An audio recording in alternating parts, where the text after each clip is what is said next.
അത് ഇത് ഇപ്പോൾ ആരെയായിരിക്കും കവറപ്പ് ചെയ്യേണ്ടത്? അവർക്ക് ആരെയാണ് കവറപ്പ് ചെയ്യേണ്ടത് ആവശ്യം?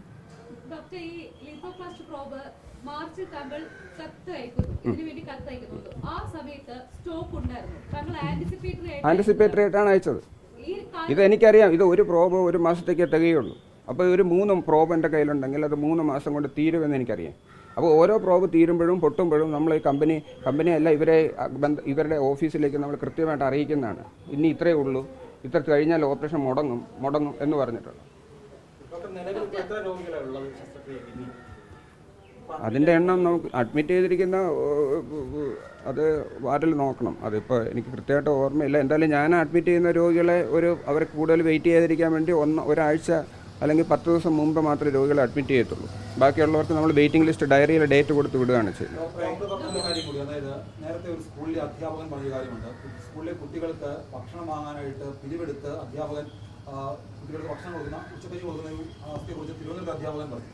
അതിന് സമാനമായിട്ടുള്ള കാര്യമാണ്. അപേക്ഷിച്ച് നിരന്നും ഒരു വകുപ്പ് മേധാവി ഉപകരണങ്ങൾ വാങ്ങിച്ച് ചികിത്സിക്കുകയാണ്. തീർച്ചയായിട്ടും എനിക്ക് തന്നെ അത് മടുത്തതുകൊണ്ടാണ് ഞാനിങ്ങനെ ഒരു വിവാദപരമായിട്ട് പോസ്റ്റ് ഇട്ടത്. ഞാൻ അപേക്ഷിച്ച് എരന്നും മടുത്തു. നമ്മൾ ആൾക്കാരോട് എരന്നാണ് വാങ്ങുന്നത്. നമ്മൾ പേഷ്യൻസ് പൈസ അടയ്ക്കുന്നതെന്ന് പറഞ്ഞു കഴിഞ്ഞാൽ ഈ കമ്പനി ഇപ്പോൾ RIRSൻ്റെ സ്കോപ്പ് തന്നെ തരുന്നത് തിരുവനന്തപുരത്ത് ഏജൻസികളില്ല. കൊച്ചിയിലുള്ളൊരു ക്യാപ്സ്യൂൾ ഗ്ലോബൽ എന്ന് പറഞ്ഞ കമ്പനിയിൽ നിന്നാണ് അത് വാങ്ങുന്നത്. അപ്പോൾ അയാളുടെ ഒരു വിശാല മനസ്സുകൊണ്ടായിരിക്കാം നേരത്തെ സ്കോപ്പ് അയച്ചു തരും. പിന്നെ അതിനുശേഷം പേഷ്യൻസ് അയാളുടെ GPayയിലേക്ക് ഈ നമ്പർ ഇത് അടയ്ക്കുകയോ അല്ലെങ്കിൽ അയാളുടെ ഏജൻറ്റ് വന്ന് പൈസ വാങ്ങുകയോ ചെയ്തുകൊണ്ടിരിക്കുകയാണ്. അത് കുറേ 6 മാസമെങ്കിലുമായിട്ട് അത് ചെയ്യുന്നുണ്ട്. അത് എനിക്ക് ഭയമുണ്ട്. കാരണം ഏതോ ഒരാൾ വന്ന് പൈസ കളക്ട് ചെയ്യുന്നു, ഏതോ ഒരാളുടെ GPayയിൽ പൈസ അടയ്ക്കുന്നു. ഇതൊക്കെ എന്നെ സംബന്ധിച്ച് വളരെ റിസ്ക്കുള്ള, എന്നെ മാത്രമല്ല എൻ്റെ ഡിപ്പാർട്ട്മെൻറ്റിലെ ഡോക്ടർമാരെ സംബന്ധിച്ച് അത് വളരെ റിസ്ക്കുള്ള കാര്യമാണ്. ഇത് എപ്പോൾ വേണമെങ്കിലും എനിക്കെതിരെ ഒരു വിജിലൻസ് എൻക്വയറിയൊക്കെ വരാം. കാരണം ഈ ഓപ്പറേഷൻ മുടങ്ങാതിരിക്കാൻ വേണ്ടിയിട്ടാണ്.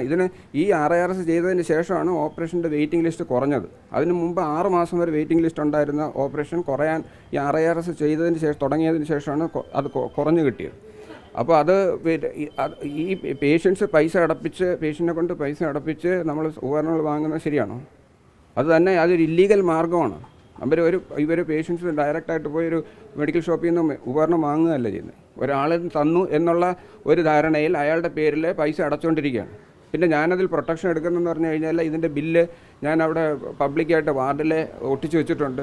രോഗികൾക്ക് അതിൻ്റെ വൗച്ചർ കൊടുക്കുന്നുണ്ട്. ഇങ്ങനെയൊക്കെയാണ് ഞാൻ ഒരു രീതിയിലൊക്കെ കവറപ്പ് ചെയ്യുന്നത്. പക്ഷേ ഏത് സമയത്ത് വേണമെങ്കിലും എനിക്കെതിരെ ഒരു ശക്തമായിട്ടുള്ള ഒരു വിജിലൻസ് എൻക്വയറി വരാൻ, കൈക്കൂലി വാങ്ങിച്ചിട്ടുണ്ട് അല്ലെങ്കിൽ വേറൊരാളുടെ പേരിൽ ഞാൻ പൈസ അടപ്പിക്കുന്നു എന്നൊക്കെ പറഞ്ഞിട്ട് വേണമെങ്കിൽ ഒരു വലിയൊരു ആരോപണം വരാനുള്ള സാധ്യതയുണ്ട്.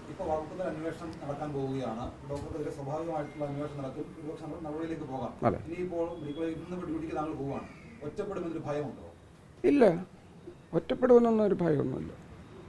അങ്ങനെ ഒറ്റപ്പെടേണ്ട കാര്യമില്ലല്ലോ. നമ്മൾ ഒറ്റപ്പെടുന്നെങ്കിൽ ഒറ്റപ്പെടുത്തട്ടെ. നമ്മളൊരു സത്യം പറഞ്ഞിട്ട് ഒറ്റപ്പെടുത്തുന്നെങ്കിൽ ഒറ്റപ്പെടുത്തട്ടെ.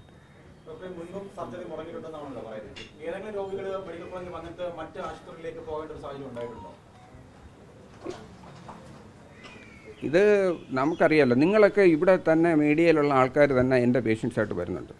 അവർക്ക് തന്നെ കാര്യങ്ങൾ അറിയാം. മാതൃഭൂമിയുടെ ഒരാൾ വന്ന് ഓപ്പറേഷനൊക്കെ ചെയ്തു പോയതാണ്. മാതൃഭൂമിയുടെ, ഏഷ്യാനെറ്റിൻ്റെ ഒക്കെ ആൾക്കാർ എനിക്ക് നിങ്ങളുടെ ഇതിൽ ഗ്രൂപ്പിൽ കാണില്ല, പക്ഷേ ഇതിനകത്തൊക്കെ വർക്ക് ചെയ്യുന്ന സ്റ്റാഫുകളും ഒക്കെ വരാറുണ്ട്. അപ്പോൾ അവർക്കറിയാം അവിടെയുള്ള പ്രശ്നങ്ങൾ. ഇവിടുത്തെ സെൻറ്റർ ഓഫ് എക്സലൻസ് എന്നാണ് നമ്മൾ പറയുന്നത് മെഡിക്കൽ കോളേജിൽ. പക്ഷേ മെഡിക്കൽ കോളേജിൽ നമ്മളിപ്പോൾ ചെയ്യുമ്പോൾ പല ഓപ്പറേഷനും നമുക്ക് ചെയ്യാൻ പറ്റുന്നില്ല.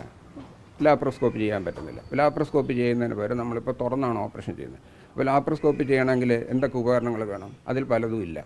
അപ്പോൾ നമ്മളതൊരു ലാപ്രോസ്കോപ്പി നിർത്തി വെച്ചിരിക്കുകയാണ്. അപ്പോൾ ലാപ്രോസ്കോപ്പിക്ക് പകരം നമ്മൾ ഓപ്പൺ ചെയ്താണ് ചെയ്തത്. അപ്പോൾ രോഗികൾ പലരും വന്ന് ചോദിക്കും ലാപ്രോസ്കോപ്പി ചെയ്യുന്നുണ്ടോ എന്ന് പറയുമ്പോൾ നമ്മൾ പറയും ഇല്ല. അപ്പോൾ അവരെന്ത് ചെയ്യും? അവർ പുറത്തുള്ള ആശുപത്രിയിലേക്ക് പോയി ചെയ്യും. ഇപ്പോൾ റോബോട്ടിക്സ് ഉണ്ടോ എന്ന് ചോദിക്കും.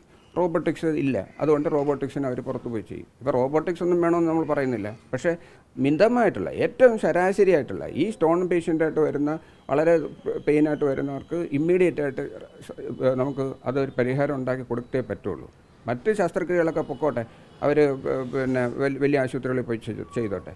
ഇത് ഏറ്റവും അടിസ്ഥാനപരമായിട്ടുള്ള ചികിത്സ നമ്മൾ കൊടുത്തേ പറ്റുള്ളൂ. അതിനുള്ള ഉപകരണങ്ങൾ തടസ്സമില്ലാതെ വരണം. അതിനെ ഈ ചുവപ്പ് നടക്കാത്ത കുടുങ്ങി കിടന്നും പലതും പറയുന്നുണ്ട്. രാവിലെ ഈ സൂപ്രണ്ട് പറയുന്നത് അവരങ്ങോട്ട് അയച്ചു, അവർ കളക്ടറേക്കെല്ലാം അയച്ചു, അവിടുന്ന് അങ്ങനെ എക്സ്പ്ലനേഷൻ ചോദിച്ചു, പിന്നെ ഈ എക്സ്പ്ലനേഷൻ ചോദിച്ചു, ഇന്ന വിലയിലെ വ്യത്യാസം വന്നു. ഇതൊന്നും ഒരു പേഷ്യൻ്റ് അറിയേണ്ട കാര്യമില്ല. നമ്മളൊരു ഹെഡ് ഓഫ് ഡിപ്പാർട്ട്മെൻറ്റ് എന്നുള്ള നിലയ്ക്ക് അടിയന്തരമായിട്ട് വാങ്ങിക്കേണ്ട സാധനങ്ങൾ, അടുത്ത 1 മാസത്തിനകത്ത് വാങ്ങേണ്ട സാധനങ്ങൾ, അടുത്ത 3 മാസത്തിനകത്ത് വാങ്ങേണ്ട സാധനങ്ങൾ, 1 വർഷത്തിനകത്ത്, ഇങ്ങനെ അടിയന്തര അങ്ങനത്തെ കാറ്റഗറി അനുസരിച്ചാണ് ഞാൻ റിക്വസ്റ്റുകൾ കൊടുക്കുന്നത്. ഇതിലൊന്നിനും ഈ പറഞ്ഞതുപോലെ എഴച്ചിലാണ്. അതിൽ അടിയന്തര സ്വഭാവമുള്ള സാധനങ്ങൾ അടിയന്തര സ്വഭാവത്തോടുകൂടി തന്നെ വാങ്ങിച്ചു തരണം.